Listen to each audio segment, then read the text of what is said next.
Hello friends, मैं हूं गौरव। स्वागत करता हूं आपका मेरे इस वीडियो में। तो आज के इस वीडियो में हम देखने वाले हैं शियर स्ट्रेस डिस्ट्रीब्यूशन फार्मूला, जो कि हमारा होता है tau is equal to V into A Y bar upon I into B.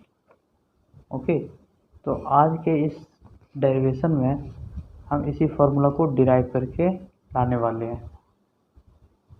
Okay, तो आज का ये बेसिकली फार्मूला यूज़ क्या होता है जब हमें किसी भी rectangular section, triangular section, circular section, कोई भी इस सेक्शन की बीम होगी उस पर जब हमें क्वेश्चन आता है। ये बहुत इंपॉर्टेंट फार्मूला है। जब हमें क्वेश्चन पूछा जाता है shear stress distribution on T section, I section, Z section, circular, triangular beam, तो इसी फार्मूला की मदद से हम उस बीम के हर एक पॉइंट पे शियर स्ट्रेस डिस्ट्रीब्यूशन फाइंड कर पाते हैं।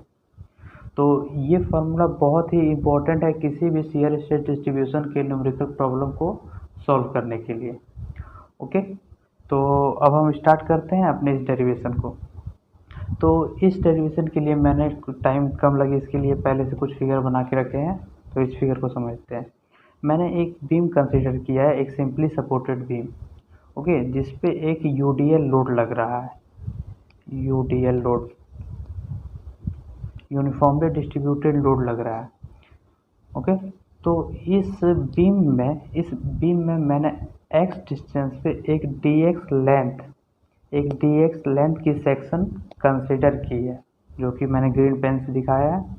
ओके, तो इस डीएक्स लेंथ की सेक्शन में मैंने इस न्यूट्रल प्लेन से वाई डिस्टेंस पे एक एलिमेंट्री स्ट्रिप कंसीडर की है। और इस सेक्शन का मैंने नाम दे दिया है A B C D. Okay, और ये जो फिगर है, ये फिगर इसी बीम की क्रॉस सेक्शनल व्यू है। मतलब ये बीम को जब हम कट करेंगे तो हमारा सामने का फेस से जो व्यू आएगा वो व्यू है। तो हमारा ये जो क्रॉस सेक्शनल एरिया है, तो इसकी एरिया हम डी ए कह सकते हैं। और ये हमारा न्यूट्रल एक्सिस से वाई डिस्टेंस पे है। और इस बीम की विड्थ मैंने बी ली है और हाइट एच ली है। ओके, तो चलिए, तो अब हम इस जो सेक्शन मैंने कंसिडर किया है ए बी सी डी, इस सेक्शन को हम अलग से एक फिगर बना लेते हैं जिससे कि आसानी से अब इसे समझ सकें। तो इस सेक्शन पे हमारा यूडीएल लोड लग रहा है, वाई डिस्टेंस पे हमारा ये एक एलिमेंट्री स्ट्रिप है। ओके, तो जब इससे ऊपर से लोड लगेगा तो कुछ इस पर मूवमेंट भी एक्ट होगी। ओके, तो मैंने मान लें लेफ़्ट टू राइट चल रहे हैं, तो अगर ऊपर से लोड लग रहा है तो ये सैगिंग होगा। तो अगर सैगिंग होगा तो हमारा मूवमेंट इसके अपोजिट एक्ट करेगा। तो इस फेस को एसी फेस को मैंने 1 नाम दे दिया है, मतलब फेस 1। ओके, और ये बीडी फेस को फेस 2। ओके, इस बीडी फेस को मैंने फेस 2 नाम दिया है। तो यहाँ पे मूवमेंट हमारा क्या एक्ट करेगा, एम। सिमिलरली हमारा इधर से भी मूवमेंट एक्ट करेगा, बट हमारा यहाँ पे एम क्या होगा, एम प्लस डी एम। क्योंकि हमारा मूवमेंट अगर हम लेफ्ट टू राइट चल रहे हैं तो इस पॉइंट से इस पॉइंट पे आने तक कुछ हमारा मूवमेंट इंक्रीज होगा। ओके, तो हमारा फेस बीसी पे मूवमेंट क्या लगेगा, M plus B D M. Okay, तो एक चीज़ हम और यहाँ पे शो कर सकते हैं कि हमारा जो इसमें शियर फोर्स एक्ट करेगा, शियर फोर्स कुछ इस प्रकार से एक्ट करेगा। अगर हम यहाँ एलिमेंट्री स्ट्रिप तक ही ले तो यहाँ से कुछ इस प्रकार एक्ट करेगा, क्योंकि न्यूट्रल एक्सिस पे तो हमारा, या तो न्यूट्रल प्लेन पे तो हमारा शियर फोर्स जीरो होता है, नहीं शियर फोर्स में जीरो होता है।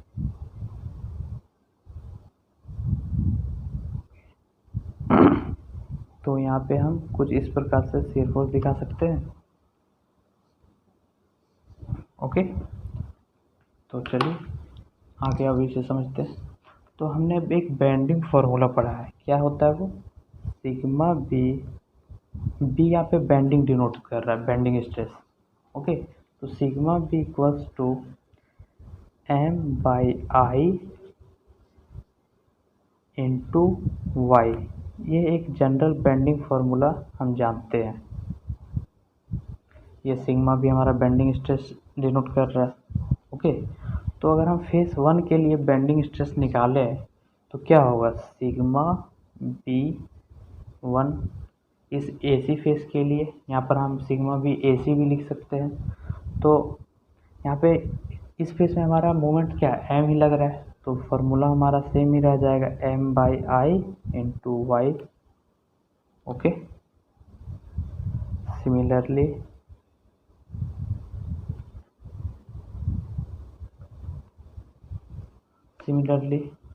अगर हम फेस BD के लिए निकालते हैं तो सिग्मा B हम इसे फेस 2 माने हैं।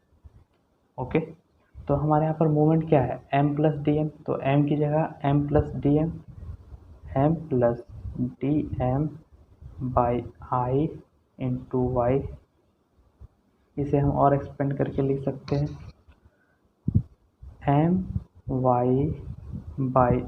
my/i, ये ब्रैकेट में है, i + dm/i × y। ओके, तो हमारा सिग्मा भी क्या निकल के आया, सिग्मा B2 जो हमारा आया my/i + dmy/i। ठीक है, ये हमारा सिग्मा 2 निकल के आया। चलिए अब देखते हैं force acting in face 1।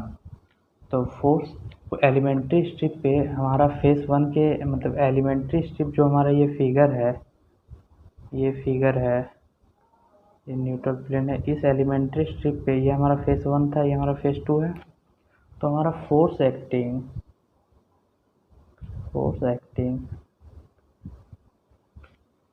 On elementary strip. Okay, तो force acting on elementary strip हम एलिमेंट्री स्ट्रिप के लिए ले रहे हैं, तो हमारा dF1 हो जाएगा फेस 1 के लिए, इक्वल टू फोर्स क्या होता है, स्ट्रेस सिग्मा B1 के लिए 1 आया इंटू एरिया हमारा एलिमेंट्री स्ट्रिप का क्या है, dA। ठीक है, तो dF1 is equal to sigma B1 के लिए हमारा क्या निकल के आया था, m/i × y × dA। ठीक है, तो जब हमारा फोर्स निकल के आ गया एक स्ट्रिप के लिए, ये सिर्फ स्ट्रिप के लिए निकल के आया, तो हम जब थ्रू आउट द सेक्शन लेंगे तो हमारा इंटीग्रेशन लग जाएगा। तो F1 is equal to integration of dF1 is equal to integration of m/i × y × dA। Okay, कोई कंफ्यूजन नहीं होना चाहिए। अब फोर्स एक्टिंग, ये तो था मेरा AB फेस पे था, नहीं AC फेस पे था, ये हमारा ABCD ये AC फेस पे है। अब force acting on BD face पे, तो हमारा क्या हो जाएगा, dF2 is equal to sigma B2 × dA।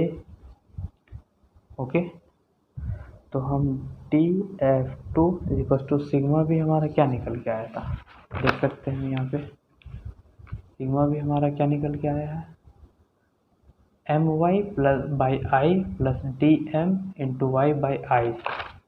ठीक है, तो my/i + dm × y/i।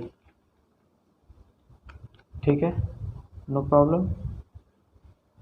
चलिए, तो इस कंडीशन में हम ये देख सकते हैं, सिंस हमारा m2 मतलब मोमेंट जो हमारा फेस 2 पे लग रहा है वो बड़ा है m1 से। ठीक है, इसीलिए हमारा F2 वो बड़ा होगा F1 से। ये एक कंसेप्ट याद रखिएगा, क्योंकि हमारा यहाँ पे सिर्फ m लग रहा था, यहाँ पे m + dm लग रहा था, तो हमारा मूवमेंट यहाँ पे तो लेस है, तो फेस 1 पे मूवमेंट लेस है, फेस 2 पे ज़्यादा है। ओके, तब net force net force net force net force को हम F3 ले सकते हैं, F3 या तो F नेट। तो F3 इक्वल्स टू क्या हो जाएगा, F3 equals to F2,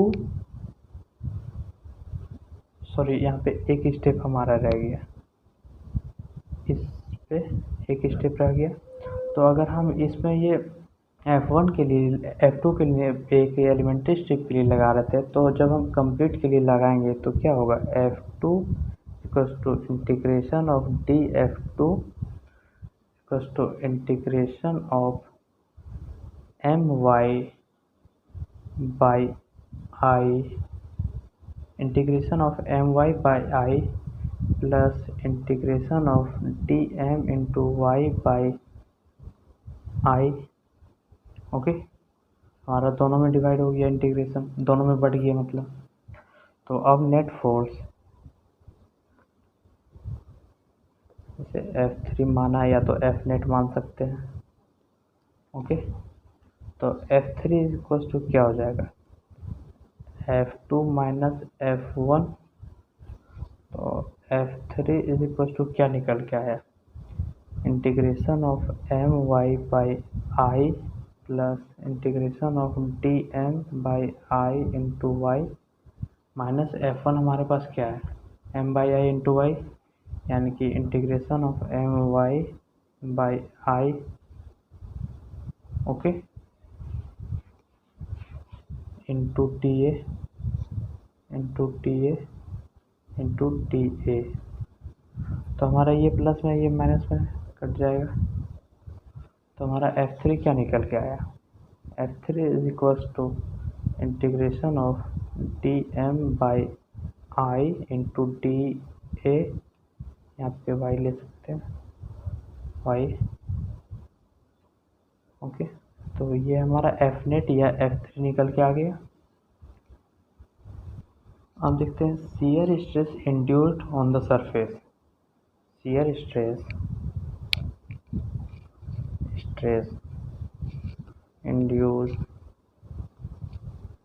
induced on the surface।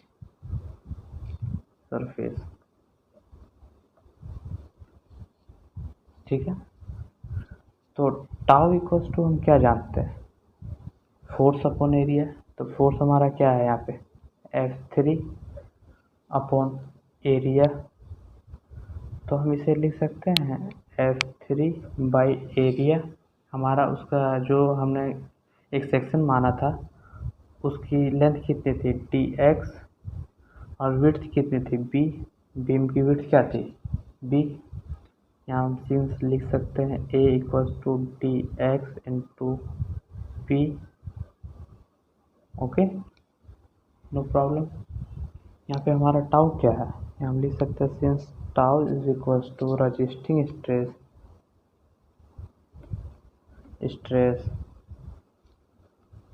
induced on the surface, resisting shear stress induced on the surface।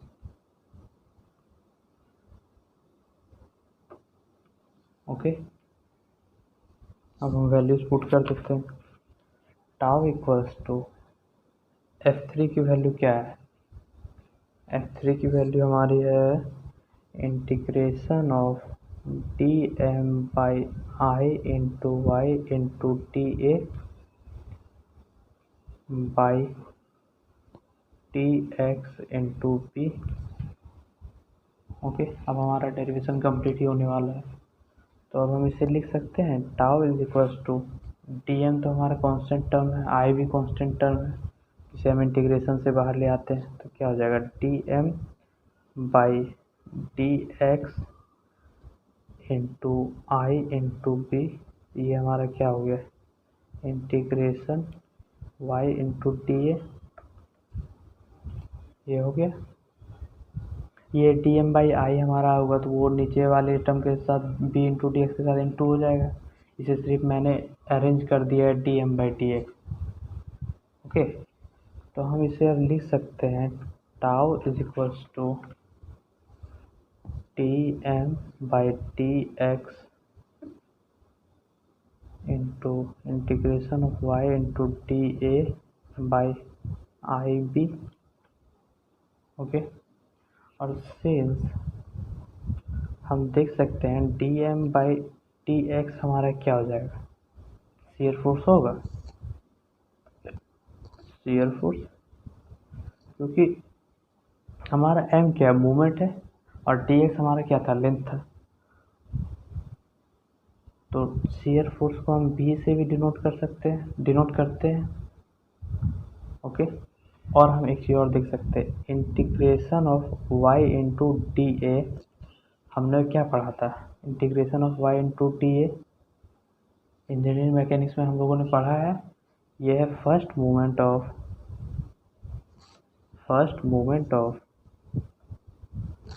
Of area about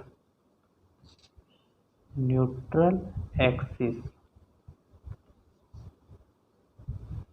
okay, तो हम इसे integration of y into T A को हम लिख सकते हैं a into Y bar. Okay, तो अब ये वैल्यू और ये वैल्यू हम इस इक्वेशन में पुट कर देते हैं, तो हमारा इक्वेशन क्या निकल के आएगा, tau equals to D M by D X को हम भी पुट कर दिए, इंटीग्रेशन वाई टी ए को हम a into Y bar put कर दिए, अपन हमारा आई भी रह गया। तो this is our required expression for shear stress distribution. किसी भी शियर स्ट्रेस डिस्ट्रीब्यूशन के न्यूमेरिकल प्रॉब्लम को हमें सॉल्व करने के लिए इसी फॉर्मूला का यूज़ करना होगा। ओके, तो यहाँ पे हम जो ये a और y बार लेंगे, ये हमारा जितना भी जो भी न्यूमेरिकल सॉल्व करेंगे, हम नेक्स्ट वीडियो हमारा इसी के न्यूमेरिकल्स पे आने वाला है, तो जितने भी हमारा शेडेड पोर्शन होगा उसका ये मूवमेंट ऑफ एरिया बताएगा अबाउट न्यूट्रल एक्सिस। ओके, तो आई होप ये वीडियो अच्छा लगा होगा। अगर वीडियो हेल्पफुल हो तो प्लीज़ सब्सक्राइब कर लीजिएगा, क्योंकि आने वाला वीडियो भी हमारा सोम से रिलेटेड और स्टडी से रिलेटेड होने वाला है, और नेक्स्ट वीडियो हमारा इसी के न्यूमेरिकल पे होने वाला है। Okay, thanks for watching, thank you.